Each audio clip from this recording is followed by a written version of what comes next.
Have you ever made a decoupage layer poof wreath? It's a perfect wreath if you have a 10-inch decoupage that's by 10 yards, and it's one of those that either has a lot of foiling or a thick decoupage that you can't really cut up because you know it's going to fray. This is the wreath for it. On top of things, we are doing something cute with seashells. Hello my sweet friends, and welcome to DIY with Nadia. My co-host today, my sweet co-host today is Louie. Oh my goodness, look at this. All right, my friends, let's get started.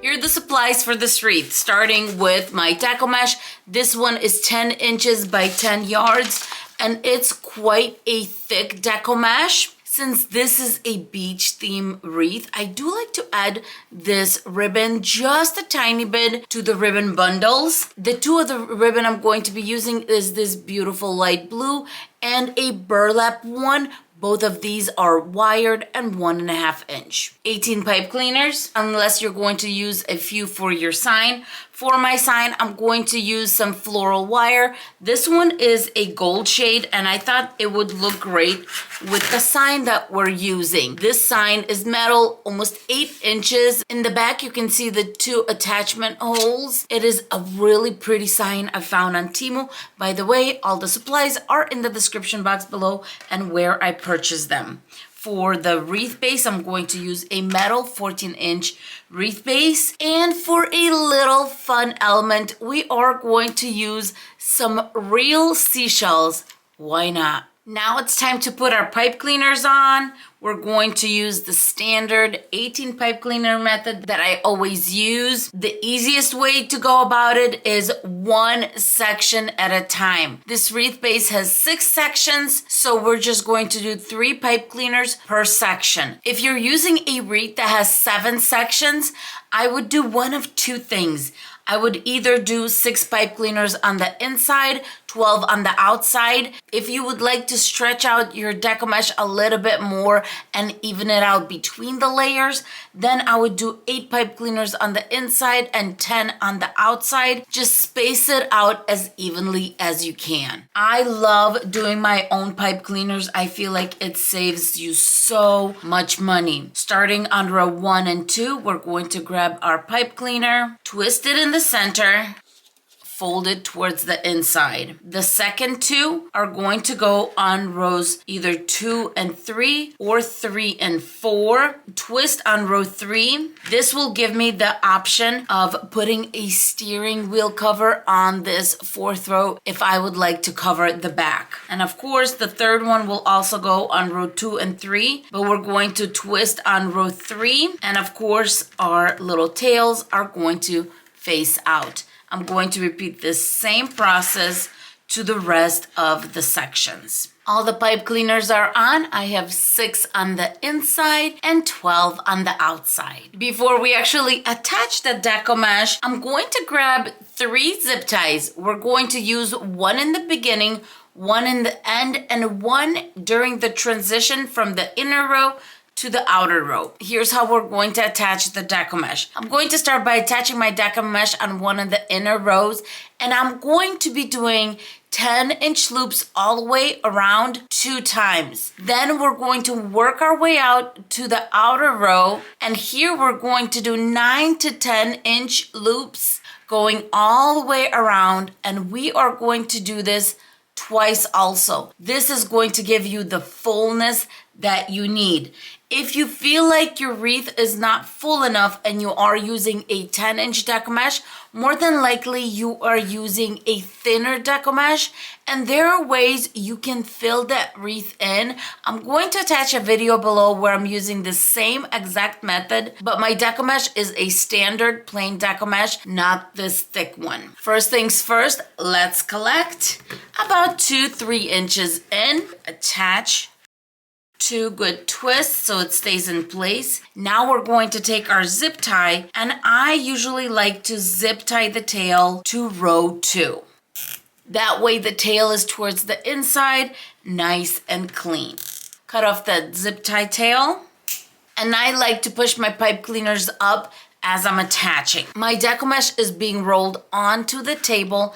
That way the poofs are making themselves. And I'm going to go ahead, measure my 10 inches nice and taut and attach. Another tip while using deco mesh that's this thick is on the second time around, your deco mesh pretty much has memory of where it was brought together. So what I do is I only twist the pipe cleaner once so that on the second way around, I can just untwist and add that loop in. My last loop of row 1, or the first time I'm going around, now I'm untwisting that pipe cleaner, and as you can see, the deco mesh has memory where we were. Let's go ahead and give that pipe cleaner 2 nice twists. And now for the second row, what I like to do is I'm going to push this first row towards the center, and I'm going to add that second loop towards the center and second loop. That way it's going to fill in nicely and you're not going to have things mashed in. 10 inches, untwist. As you see, the memory is there. Go ahead and attach that poof. A few twists with the pipe cleaner.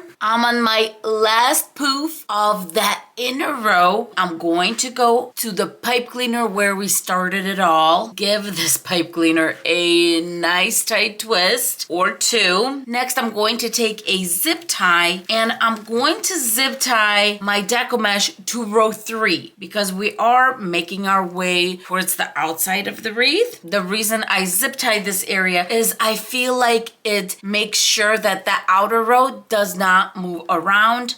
Clip off the tail, attach to the closest pipe cleaner, and then I'm going to make 9 to 10 inch poofs or loops, whatever you want to call them, and start attaching to the outside row. Attaching my last poof on this outer row, that's the first time around. Next, I'm going to do the same thing I did on the inner row, and that's push my poofs to the side and attach that second poof for the outer row. Push to the side and attach. I am gathering my last poof and I took it all the way to the end, my friends. Attaching it to the pipe cleaner that we started with on that outer row. Let's attach. Next, we're going to grab that last zip tie, zip tying the tail in place on row 3, cutting off the tail. Look at all the tails. You can't even see them. They're blending in beautifully. We started right here. Then we had the transition. There's that zip tie from that and the tail that we finished with. The next thing we're going to do is open up all our poofs. Make sure that this wreath is nice and full. As I'm opening up the poofs, I do like to make sure that all my pipe cleaners are sticking up so that when we go to do our ribbon bundles, we can find them easily. The wreath is all poofed out. Now let's get our ribbon ready. I think this blue color is so pretty.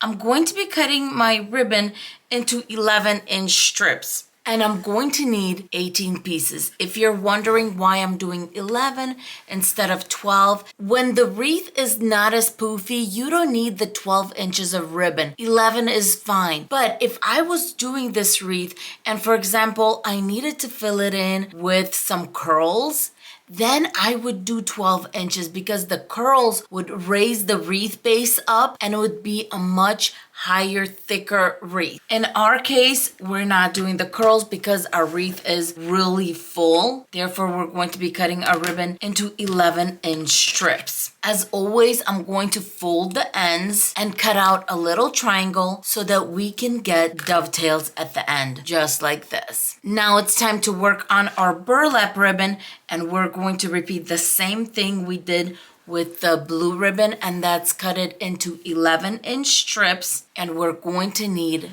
18 of these. Once again, I am going to fold both ends of the ribbon, cut out a little triangle, and of course, we're going to get dovetails. When it comes to our mesh roll, all I have to do is pull out the little spool from the inside. They're usually not taped up, and I'm going to measure 2.5 inches and simply cut. I always like to twist that spool back in place to the edge and then just squeeze the other side, and we're going to cut that off. That way the spool stays nice and round. When it comes to this ribbon, I like to keep it short because if you make it too long, it will just flop on the wreath and you don't want that. You want it to stay in place. I'm going to measure off 8 inches, which is this light square right here. I'm just going to pull it down away from the kitty using a standard rotary cutter. I'm going to start cutting them up. I will also need 18 of these. My ribbon is all ready. I'm going to grab my first ribbon, my second ribbon, and I like to crisscross them a little bit. Then my mesh, lay it on your cutting mat so you can see the center really easily. Gather in the center and attach. That easy, my friends. After you attach, you are going to twist the pipe cleaners. Just twist them together and we're going to leave it just like this without cutting. Get your next ribbon bundle ready and attach. Very simple. Find that center, gather it, attach, and twist the pipe cleaners up. If you can't find this mesh online, that's fine, my friends. You can do without it, but the mesh does add a very elegant element to fall wreaths, nautical wreaths, all kinds of wreaths, and they do come in many, many colors. The ribbon bundles are on. They're so pretty. I didn't even lay them out. They just kind of popped like this and they are so perfect. Well then, now it's time to attach our centerpiece. The floral wire that I'm using is a bit on the soft side. So I cut out about a 20-inch piece and I'm going to double it so that you have about a 10-inch piece to work with. Let's just put it through. And I like to give it 2 tight twists in the back. Now I'm going to go to the wreath itself and I'm going to pull all the ribbon from the center because we do want to make sure that is showing off so that we can put the sign right there. We have plenty of deco mesh for the sign to sit in. Oh my goodness. Oh, this is pretty. Let's flip. I always like to attach the sign on an intersection so it has a better hold. And I'm just going to lift the sign up a little bit, but not too much, and give it about a twist or two on the back because I want to make sure that it's in the right place before I completely attach the sign in place. Pull it up a little bit. Twist, and let's take a look. After I make sure the sign is in a good place, I am going to get rid of some of this ribbon so more of the sign shows. Lock the sign in place. I picked out mid-sized shells, and what I'm going to do is simply put some hot glue right on the inside of the shell, and then that pipe cleaner that's sticking out, we're just going to submerge it in the hot glue. If you need to put some on top, that's fine too. And just let it cool. I think this is nicely set. I'm going to go to the next one and just continue adding the little shells to all the pipe cleaners. To hang the wreath, I'm going to be using a jute cord. Make a few knots, cut off the excess, pull through the front, and now we can cover the back of the wreath. I'm going to be using a steering wheel cover. And all I have to do is just give it a really, really good stretch. After I'm done stretching it, I'm going to use a big clamp. You can use a clothespin, whatever you have on hand, and clamp it to the 4th row of the wreath. Now I can use both hands and loop it around the 4th row. The steering wheel cover is on. Let's take the clamp off. The hot glue has set on all the shells. Now I'm just flipping them up so they face the top of the wreath, and then just open your ribbon bundles like a little flower. I think the floating seashells added such a fun element that worked together with the sign and of course the wreath itself.